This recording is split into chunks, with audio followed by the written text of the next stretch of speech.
Okay, so thank you for coming. It's really nice to see you all again. Welcome, and it's good for you to be here. So we commissioned you to create a proof of concept sequence, for this new project. The previously unmade Chronicles of Narnia Silver Chair, which I think is book 6, of the original series. It's an introduction to our main characters, a sequence that helps us understand the main characters. Really important to establish them with our audience. And that you're going to tell me about what plans you've made and why. Cool. Right, so walk me through it and be prepared for me to interrupt. Perfect. Okay, hit me, go. Alright, so I'm going to start talking about the narrative script supervisor. So we're going to start with Eustace being Jolly, Joe will be walking through the class. As I said, it says class, we've moved location. We were previously shooting down the alley behind the gym, but due to logistical reasons such as weather and health and safety, especially the actors and crew, obviously we haven't had the best spot of weather recently, rain, snow, so that obviously adds to the risk assessment. And so you're moving the action to a classroom? Yeah, in the studio. Okay. So obviously for health and safety of the actors and the crew. Moving on, Eustace barges into the studio. Obviously that's the type of person he is. Without a care in the world, we've also added there the studio light is on. Obviously that means no one should be going in there when it's on. Obviously Jill is in there, she's sobbing on the floor, leaning against the wall. Leaning against the wall, she doesn't have any strength in herself, she's exhausted, she's tired, she doesn't want to be. How is it lit? What's it look like in there in terms of visuals? Is it quite dark? Yeah, it's going to be quite dark. It'll be quite a harsh, sort of sharp lighting. Shadows, kind of. Shadowing Jill, because it will then show her how she's in a very sort of vulnerable, because that can be like vulnerable lighting. Where is that light coming from in the concept, in the reality of the story? Where is that light coming from? There could be a window in there. Right. Okay. Just trying to sort of capture that visual in my head. So Eustace kind of comes in to the space, interrupts her little sanctuary, as it were. All right. Okay. Obviously, I know this because, in a sense, we gave you the script. You know what I mean? Your interpretation of it's interesting to hear. Okay. So Jill he interrupts Jill. They kind of get chatting as per the script. Yeah. All right. What else? So we've also decided for her costume that she's going to have quite monochrome, dull, boring colours. Pathetic fallacy reflects her mood. Is that coming up in this presentation? Will we get to see that? Yeah. Cool. So quite dull colours, thinking black, grey, maybe like really dark blue. It's quite dull, boring colours, reflects her mood, not only by her physical attributes, like how she's covering herself, and she's obviously physically crying. Yeah. And obviously emotionally looking.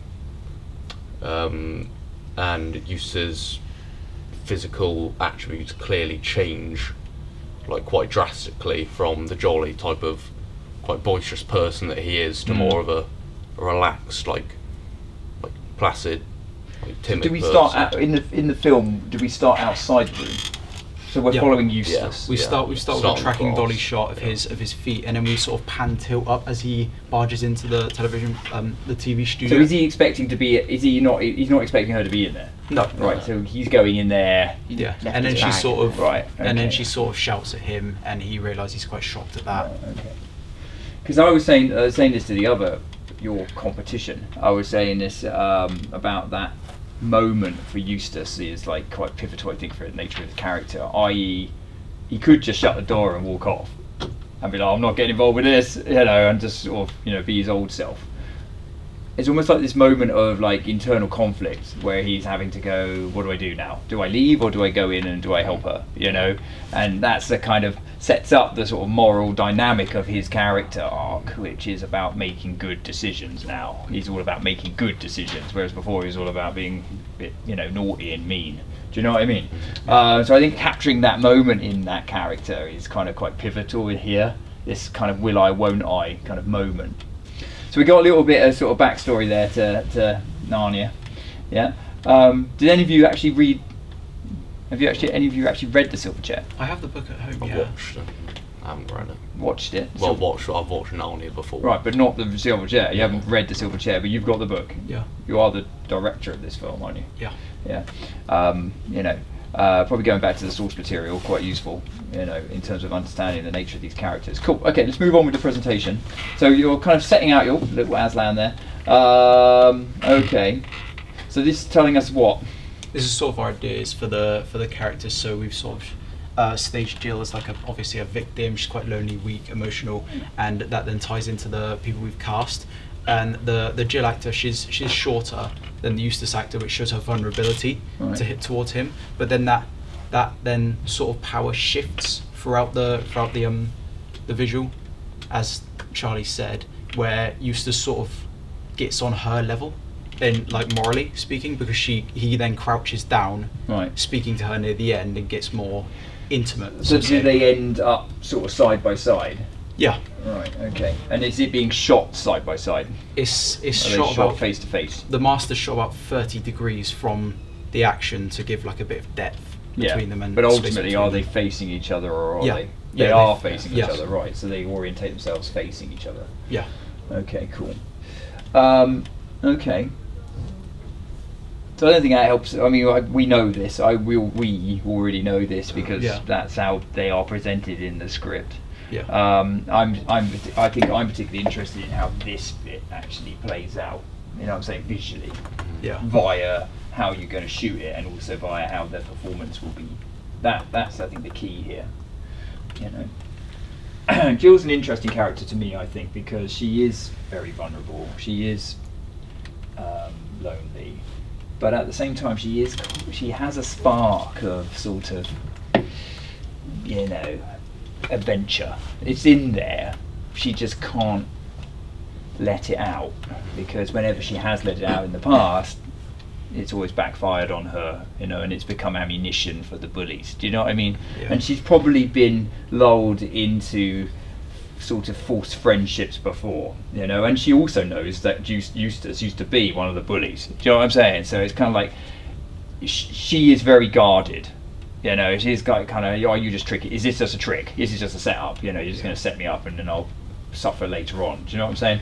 So there is that thing in Jill that she wants to believe. You know, she wants to open up to people. She wants a friend, but she can't ever let them in because her experiences that makes her vulnerable. Do you know what I'm saying? So I think that's going to be interesting to see how that plays in the performance. You know, because it's like when he goes, I can tell you a secret, and captures Jill's imagination there. And it's kind of, okay, go on then. And then, of course, Eustace starts going on about all these fantastical things. And it's kind of like Jill going, she you know, it's like, oh, this is just a con. You know what I'm saying? That's sort of how I've written my script. That's going to be really interesting to see that. You know, almost done subtly. It's almost can just be done a sort of physical performance, you know, of her kind of coming in a bit and him, this idea of them kind of getting closer as he's kind of like sort of conspiratorial, you know, kind of let me tell you about it. And then her kind of pulling back and going, would you know, she's like, would you believe? And she's like, no. You know, she's kind of pulling back and going, no, that's nonsense. And now he has to reel her in again, you know. Okay, interesting, move on. Actors. Awesome. So, do we have them? Yes. All right. So now we're going to talk about the more technical stuff. Yeah. And Do we have shots of the actors? Can we see their faces? unfortunately not. Okay. Test shots. That's what I'm doing today. No. Right, yeah, because it would be really useful. I think in a presentation for future reference, it's always really useful to help. I think if you're talking about characters and actors, then we probably want to see them. Yeah, You know, if absolutely. we're talking about locations, which you probably will, then do we have shots of the locations? No, because you're playing I this from the have, perspective like, of I know what that room looks like. Yeah. I I have do. them, they're just not in the But PowerPoint. But what I'm saying is, in real life, of course, that wouldn't be the case. You know, the person you're talking to probably would have little to no knowledge of the actual physical spaces and the people. So presenting that visuals are much more important than words in this kind of presentation. Is as I say, just to have a shot of the location and tell us why it's a good one. Yeah. Have a shot of the people and tell us why they're good. You know, Okay. that will help you So- out. So tell us about the actors. So we're going to cover the shots first because I think that's the party piece with this production. Okay. We're going for some unique shots. As it says there, we've got a master shot. As Jacob said, it'll be about 30 degrees from Jill and Eustace, and it just makes the scene more natural. And I think it will work out to be really effective in the final composition. So sorry, the master. So obviously we're in there, Yeah. in that room. So the master is how wide? So it can't be too wide. Obviously, we have less space to work with now because we're not outdoors. So we What may I'm saying fix is that the with a wider master sets up lens. the position of Jill Yeah. and Eustace Yeah. coming Yeah. through. At the beginning of the visual, they'll be quite spaced apart, like they won't be close. And then during, we'll get closer in. It'll get more intimate. We'll have more cut-ins, like 45 close-ups. But the master covers that whole action. Yeah, Yes. yeah. During the start, it's a wide master. Okay. Unfortunately, Does the it's less master space. tilt? I assume they both end up kind of sort of sitting. Yeah. Yeah. Yes. So the master kind of starts like as a sort of shot which allows Eustace to come in, Yeah. Yes. and then ultimately or position himself, and then of course we come down and sort of focus in. So it's almost two masters in a way. Yeah. Do you know what I'm saying? It's kind of like the wider master to allow Eustace to come through into the space and interact with Jill, and then his ability to come and sit down, whatever, and then punching in. Yeah. I think maybe consider shooting it as two masters there. Yeah. You know what I'm saying?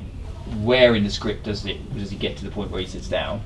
That's your first master, and then you cover it in a second setup. Yeah. You know. Obviously, the shots out here, That's a dolly shot. I would. So let's say this is the studio. Like that's the studio, and there's the door. It's like that. That's the studio. That's the door. Where's Jill? Where is Jill physically in the Jill's space? on the wall of the door.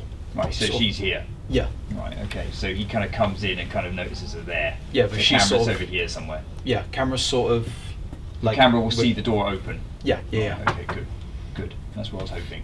So the camera position sort of here, door opens, then we notice Jill. Yeah. And we'll have the cut on action through him barging through the door, hopefully.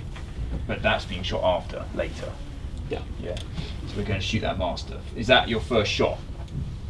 Are you actually shooting that master first, literally? So, the On Monday, we only have the availability of the Jill actor, so we thought it'd be best to shoot some of her cut-ins with a stand-in maybe, and Okay. then on Wednesday we're going to start the morning by shooting the master in there, Yeah. and then we'll shoot all the rest of the cut-ins, and then we'll do the dolly track shot. Okay. Because Who's unfortunately- continuity on this? So that's going to be a big job then. yeah, Yeah. because unfortunately, that's the actor's timetable in the top right, and they are just complete opposites.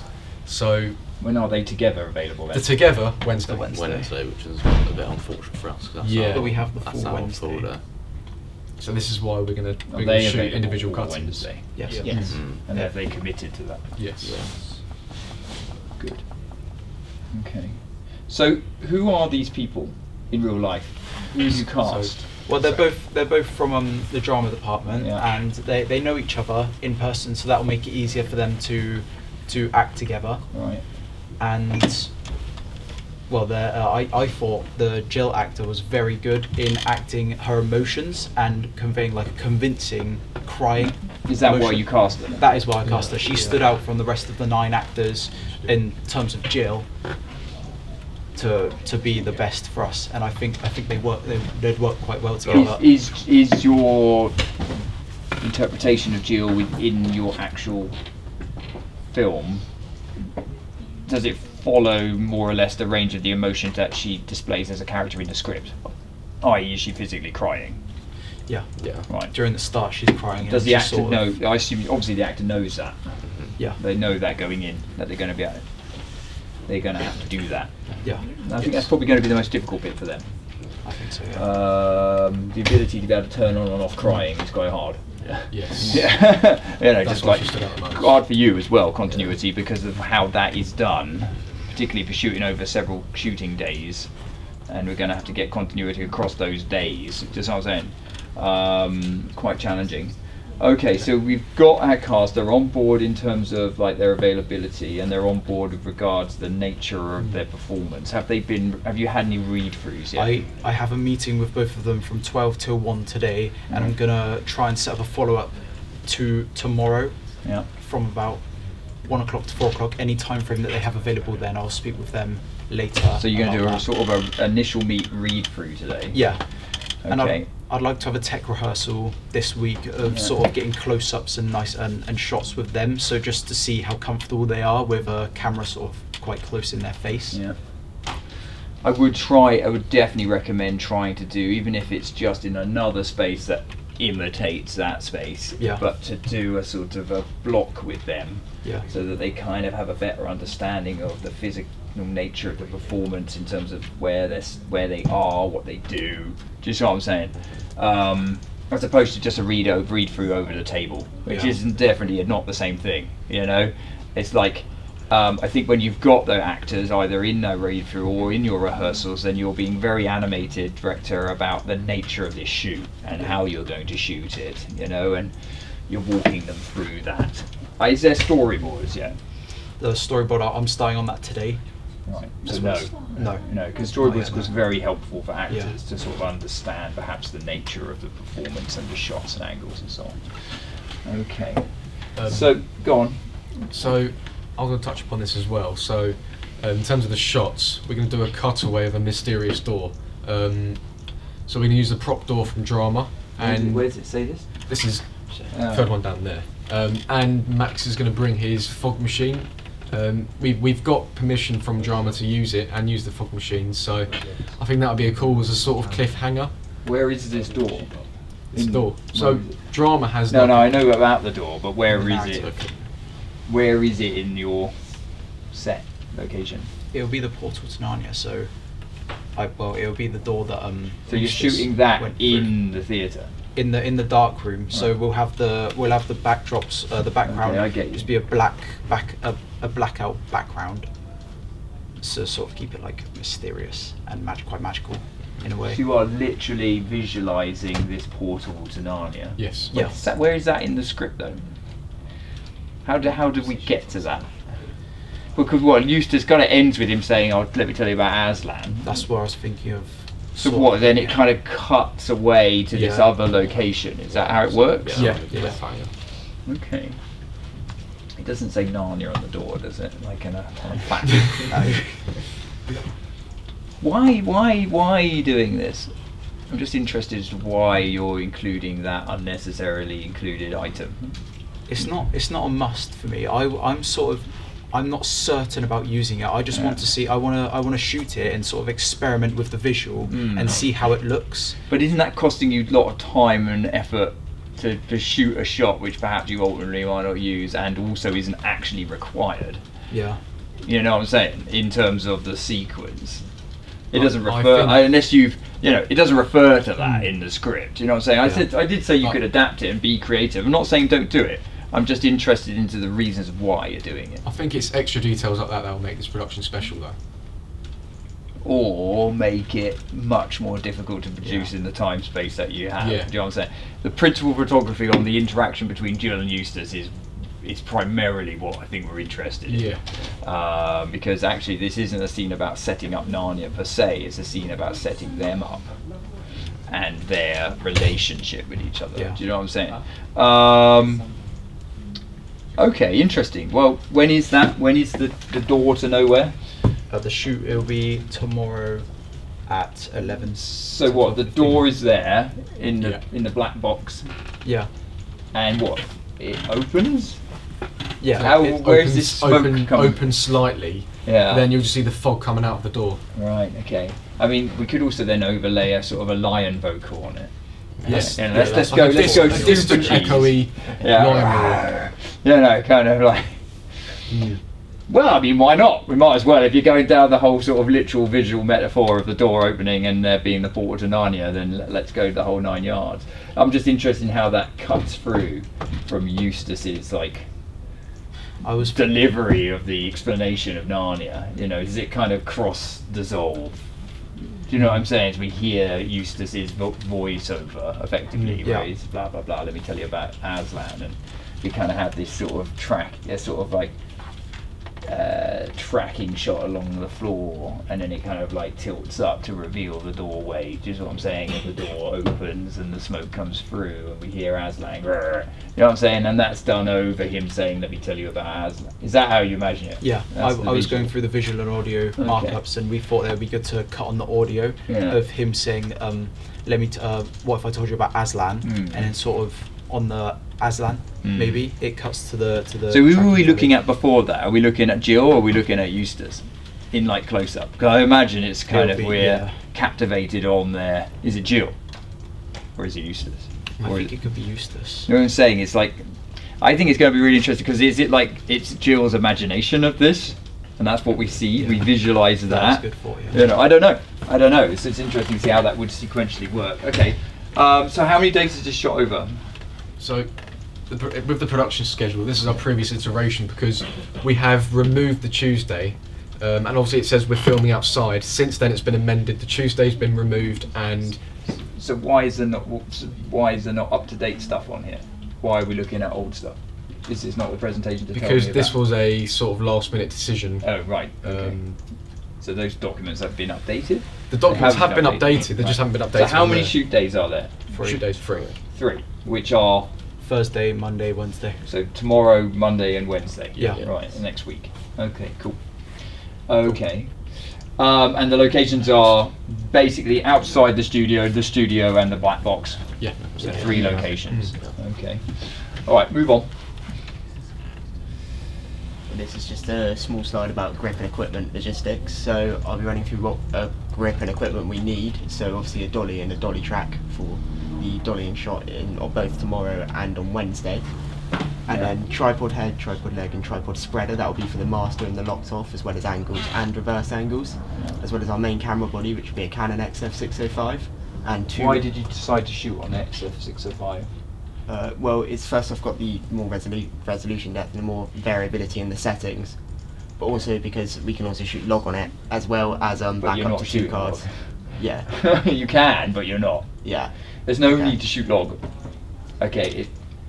I'm not. I'm asking you. You don't need. I'm saying Okay. you don't need to shoot log. Okay. Okay. It's Yeah. just not worth it.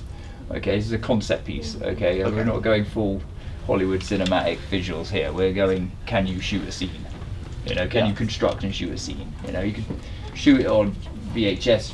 As far as I'm concerned, if you shoot it well, do you know what I mean? Yeah. And you tell a coherent story through your use of shots and angles and performance. I was more interested in whether or not you were thinking about using perhaps a DSLR body so that you could use different lenses. Yeah.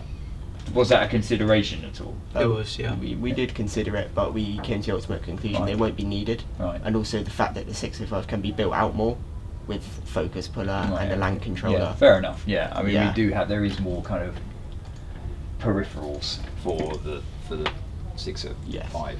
Okay. Whose sound on this? I'm sorry. Your sound. Okay, cool. Obviously, we're shooting this non-sync. We're recording non-sync sound. Okay. In terms of that location, in terms of obviously the studio is fine for angle.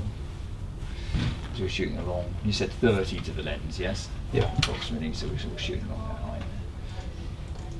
See, it's lighting in there that's a problem. You see, not a Yeah. problem, but it's lighting there is an interesting conundrum. It's like, well, how is it lit, and how does that work with regards to the kind of the messaging? You know what I'm saying? It could be that there's kind of fake, we pretend there's a skylight or something, and there's some sort of, almost like there's some kind of light coming down, falling on Jill. Some sort of hopeful I was thinking metaphor. the other way around. I was thinking of like going onto Eustace as sort of the beacon of hope for Jill. So what time of day is it? It's sort of early morning to in the middle of early morning and noon. Right, so it will actually be quite bright. Yeah. Right. Well, You know what I'm saying? Potentially. Well, I'm just thinking, where is the light source? Do you know what I'm saying? Where is the light coming from in narrative world? Where is it coming from? Is it coming from a window? Is it coming from Yeah, I a... think we'd make a fake window probably. Yeah. with Right, lights. okay. And then of course what light's coming through that fake window will be determined by what time of day it is Yes. in the narrative. I.e. you're saying it's kind of like mid-morning. yeah. So, and then it's like, well, what time of year is it? Well, it's this time of year, so it will look like this. Yeah. You know what I'm saying? So we're kind of going for this quite blue, sort of coldish kind of light, coming through, natural light coming through. Yeah. It could look quite nice, that could look quite nice. Obviously, Eustace be coming through for this kind of like bright light, sort of, as you say, sort of walking through a sort of bright, shining light, kind of, and then close it. I assume they close the door behind them. Is that right? Yeah. So they kind of Eustace now is stuck, trapped in this gloom, and then of course Eustace is kind of introducing Jill to this idea of there's a hopeful world that exists beyond this one. So actually, you could use lighting. You could use lighting quite effectively there to try and tell this story, i.e., it becomes less overcast. So towards by the end of the scene, slightly it's more brighter. You know what I'm saying? You could play that, but if you do, then continuity is the problem with continuity because you're going to have to replicate that in your alternate angles. But that's how you can use lighting to tell us something. Do you know what I'm saying? Okay, so we've got lots of kit. Okay, weather considerations. Well, that's not a factor now, I guess. I think your main problems with this location is it's not so much a problem there, but it shoots out here. Yeah. You know what I'm saying? It shoots out here and how that's going to play with. When is the shoot out here planned for Eustace getting in? I assume there is a shot from the outside going in. Yeah, it'll be a tracking dolly of his. Okay, so when's that being shot? That should be Wednesday. When? After we do all the masters and the cut-ins in there, so When? later on in the production lunch, after lunch, yeah. Somewhere on break. What's happening in here on a Wednesday afternoon? We have lessons all day.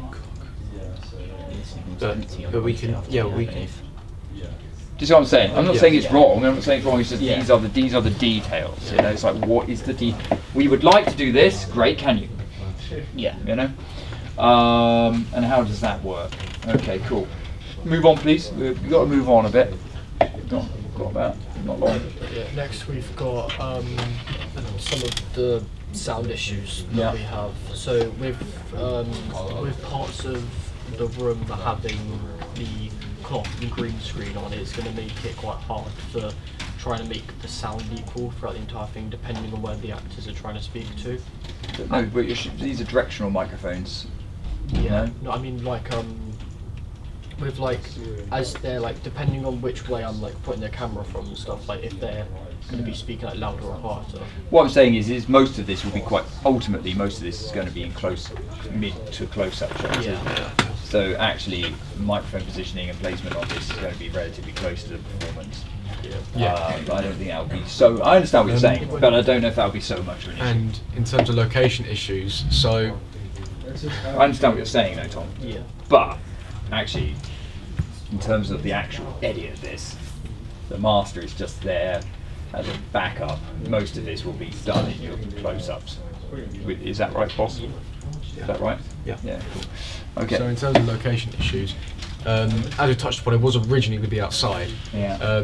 which benefits us because we have plenty of space to shoot. Yeah. We have more room to work with. Unfortunately for the actors, it'll be quite cold. They may not perform to the best of their Yeah. ability. Yeah. So mostly to benefit them, and Yeah. for continuity purposes, we've moved to the studio. Yeah. However, that means we have less space to work with. Well, okay. Can I just pause you for a moment? I'd say in terms of a presentation like this, I think you probably want to focus less on what it was Yeah. and more on what it is. Yeah. Do you see what I'm saying? Because actually what it was isn't really relevant to me. No. As the person you're talking to. Yeah. What it was and why you've changed it is Mm. a sort of side note. Yeah. What is And- it and why? Yeah. So what it is an interior shoot because Yeah. you've An interior- realised that we're in the middle of winter and Yeah. do you know what I'm saying? And It actually will that have makes its it own much challenges. Yeah. Yes, of course But it does. Using this new location, Yeah. studio will have its own issues as well. I don't know why. Why? Well, because Studio is a big space that you can use. it is, but there's no carry on, mate. I think more so what he means is that the issues with shooting this establishing the opening shot Yeah. being that the crew won't have much space in between both desks to Yeah. get the dolly in and then to get the rest of the crew in to shoot this, as well as there being nice comfortable space for the actor to walk Okay, in. but why dolly it? You don't need to dolly it. What I'm saying is like, yes, I agree, but at the same time, Okay. it feels very complicated. It's like we're doing a sort of dolly shot of Eustace's feet. Yeah. Is that right? Yeah. Sort of tracking along. Yeah. Why can't we just have the camera fixed low angle? Eustace walks around the wall. because low angle, walks around the wall. Yeah, we see his feet walk we around. believe the dolly will look We more cut to effective. revert. Yeah, you believe that, but what I'm saying is, you're going, look, this location isn't ideal because reasons. Yeah. Okay, right. it How has do we pluses. find a solution to that problem? Yeah. Well, surely the best solution, the easiest thing to do, would be to ditch the dolly, Yeah. because actually it's not really that required, and actually just pick it up in 2 angles, which is Well- 1, low angle, Eustace walks around, or he walks around that wall there. 2, reverse angle to reveal him walk towards the The door. low angle will be our contingency if the dolly doesn't work in the space. The thing is, right, it sometimes can feel like the use of the equipment is actually more present in your desires than the coverage of the scene to tell the story that you've been commissioned Yeah. to tell. Do you know what I'm saying? So it's kind of like, oh, we want to use this cool piece of kit. Yeah, but does it add anything to the experience? Yeah. Ultimately, does it add anything? Yes or no? Maybe you get a tracking shot, but actually, how long did it take to set up that shot? Yeah. Ultimately, you might ditch it. yeah. And actually, now you've wasted maybe an hour setting up a shot and then de-rigging for a shot that ultimately you haven't used. When actually, you could just pick it up in 2 shots, Yeah. 2 static shots. Yeah, or of the act walk in, pause, reverse angle, cut wide, walks through, goes to the door. Done. 2 shots. Yeah. You know, and it's like. So what I'm saying is that I'm not saying don't do it. I'm just saying, why are you doing it? And think really carefully about the reasons for doing it. And if it doesn't really add anything ultimately to the experience, because you're saying, well, actually, this is a problem. You're saying this is a problem because the location's a bit narrow and blah, blah, we won't be able to get tracks in, etc., etc. Okay, fine. Well, if you've made the conscious logistical decision to ditch the original location, Yes. then one might be thinking that you're making the decision to ditch the use of that camera support system because now it doesn't make sense in this location. Do you know what I'm saying? Yeah. So you're trying to best fit what would have been from the previous location into the new location. Yeah. And actually that's going to probably come with it quite a lot of baggage and problems. Yeah. When actually you could just go directly, you could just go shoot it there, shoot it there. Yeah. Because ultimately it's the same thing being told to the audience. Yeah. Do we need to really follow Eustace walking along? How does that shot start? You know, in my head I'm thinking, what is, so we fade up? Do we fade up and see his feet? Yeah, I think it starts as a one continuous, constant movement of us tracking his feet. Like it starts, it's Do you know what I'm saying? It's Yeah. kind of like actually you could just fade up, shot, wall, feet. yeah, You know, and that does exactly the same job as Yeah. fade up, tracking shot. Eustace walks into frame. We track with him for a few seconds. Because I guess unless you're going to do some super dramatic kind of pull focus / pull shot back to a big wide, we're going to have to cut to a wide anyway. yeah. Otherwise, how are we going to see him go through the door there and then reverse through to our master on the inside of him coming through? Do you see what I'm saying? So you're going to have to cut back to a wide shot anyway. Yeah. Is that right? Because otherwise, I guess you could have it that, you know, we just sort of see him pause at the door, you know, just his feet, and then the door opens and then you cut through to the master on the inside. Yes, you could do that, I guess. You know, I'm not saying it can't be done, but I'm just saying why do it if you don't need to, you As I know? said, I feel like it's little details like that Yeah. that separate us from other productions that might just make it a bit more special. Or not. You see, the thing is, right, Finn, you're gonna have to, if you want to ask me a question, we're just recording something. I'll come to you. I'll come to you. The thing is, fair enough, but actually, I think what the production company wants as a proof of concept is a relatively simple scene that isn't necessarily about fancy shots and angles, but is more about your ability to craft a conversation between our 2 principal characters at the beginning of their relationship with each other, you know? So actually it isn't about moving camera and dramatic set pieces. It's actually it's a very still scene in a way, you know? Jill is she isn't an over the top character, she's like this. So actually having it close and still with her kind of reflects the nature of who she is. Do you see what I'm saying? Now you might say, yeah, but you know, we start, you know, Eustace is brash and blah blah blah. So we actually start with a lot of action on him. Fair enough. But ultimately, he has to become like her. He has to adopt her traits, because he ultimately goes from being all like, "Oh, I'm the centre of attention," to "You're the centre of attention now, and I'm going to come down to your level." That's what you said. Yeah. So actually, it ultimately becomes a very still. Yeah.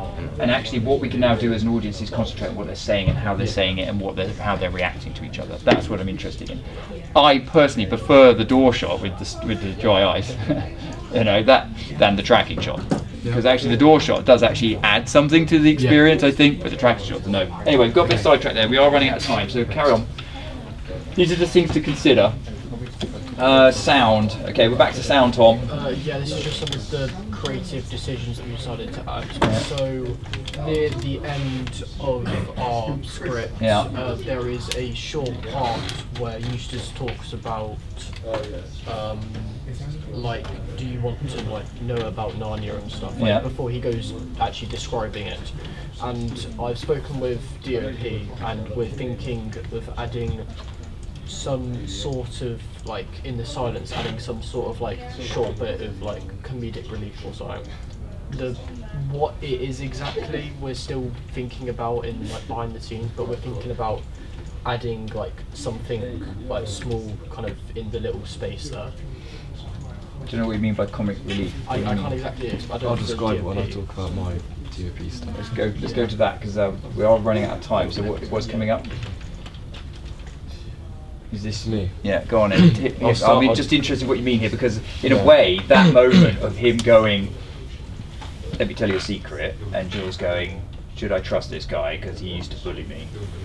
Think about it from Jill's perspective. She's used to be bullied by this guy. This is just a trap. Clearly, this is just a trap. As far as she's concerned, this is a setup. She's being set up, yeah?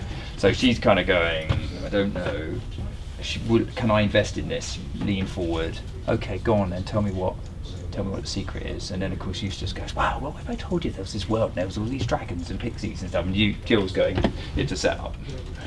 Do you see what I'm saying? Yeah, Jill's pulling back and going, "This is just a setup," yeah?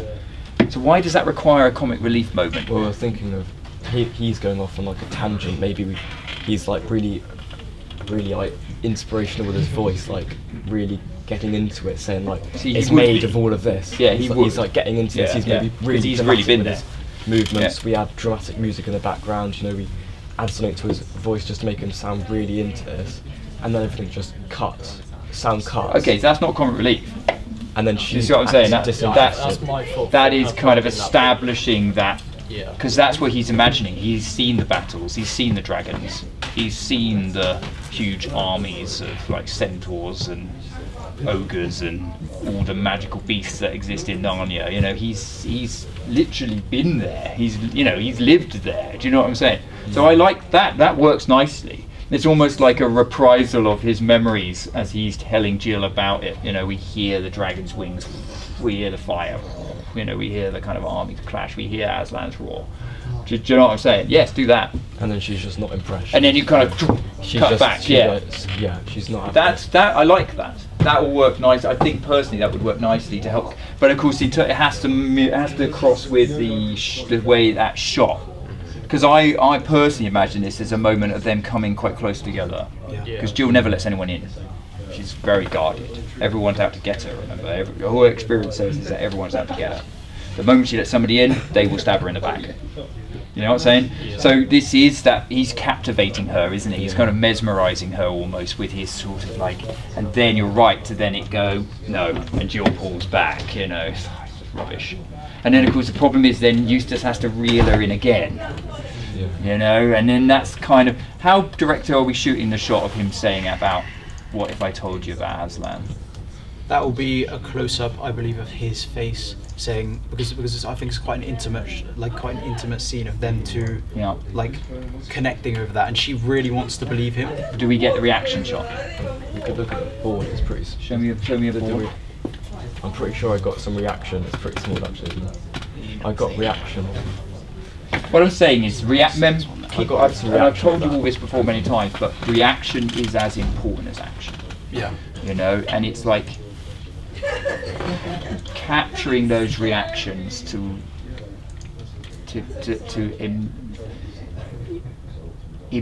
impress the audience's understanding of the impact of those lines is as important as delivering those lines. Yeah. You know, so Jill's disbelief when he's dragons and rubbish. Yeah. Yeah. Jill's disbelief has to be there, but then that whole, actually, I'm not lying. This is true. You know, and how Eustace changes there. Remember, he's older than his years. You know, he looks like a kid, but he's not, because he's been to Narnia. Just what I'm saying. You know, so he's like. I think that's going to be your main challenge, because that sells the whole piece. The whole piece ultimately comes down to this idea of him saying, Aslan's real, and we are going to meet him, you know. And Jill having a sort of a spark of, could this be true? You know, is this true? You know, I think that's going to be that's what will set it out from the others. In my head, not fancy tracking shots and dollies and drones and nonsense. Absolutely. All you need is two people and a shot. That's all you need, really. It comes down to the performance of those two people. We are running out of time. It's a detailed presentation. I appreciate that, but time is a thing. Touch on my, Go on, it's super my quick. kind of Hit my me. DOP thing. So I'm really focusing on continuity for this production. So the way we're doing this is we're going in the master, we're establishing this. So Eustace is going to be the top left rule of thirds. So he's on the top left. He's big, and the left side of the screen is dominant.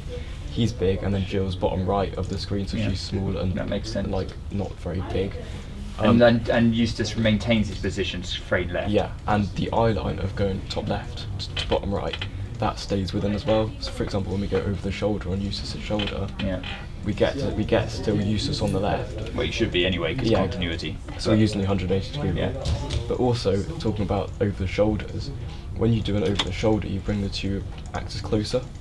So when they're getting more kind of like their relationships more intimate, I'm going to bring the actors together to show trust. So when this trust is broken, they're far away. So at the start, for example, the master, they don't have any trust. You can see how far they are away from each other. Makes sense. But when we get closer and more intimate, there's something happening between them. We're going to go to over the shoulders just to really show how close they're getting. So I am very interested. I know we're very much running out of time. We're going to have to wrap it up. But it's like, are you shooting the whole scene from all these alternate angles? Are you getting coverage? So your master's obviously covering the whole action, but then when say we're coming into a over shoulder shot on Eustace, are we covering the whole action again? I think so. And then like the reverse angle over Jill, and we're covering the whole action again.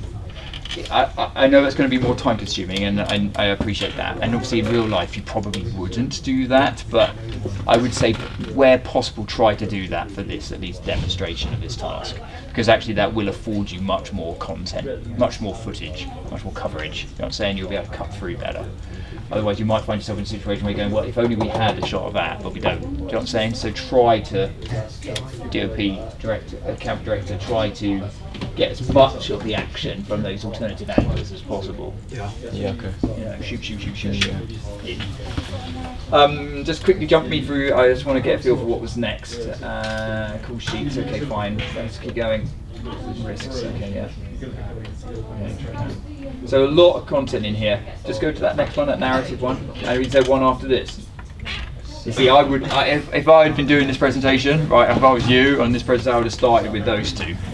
That's where I would have began. I would began, right, let's set the scene for you in terms of the visuals. That's where you start, and then go to technicals, you know, about how, and then go to time, about when, and then go to who, and then go to what. You see what I'm saying? But you start by capturing the audience's attention with the literal, what we'll see and hear.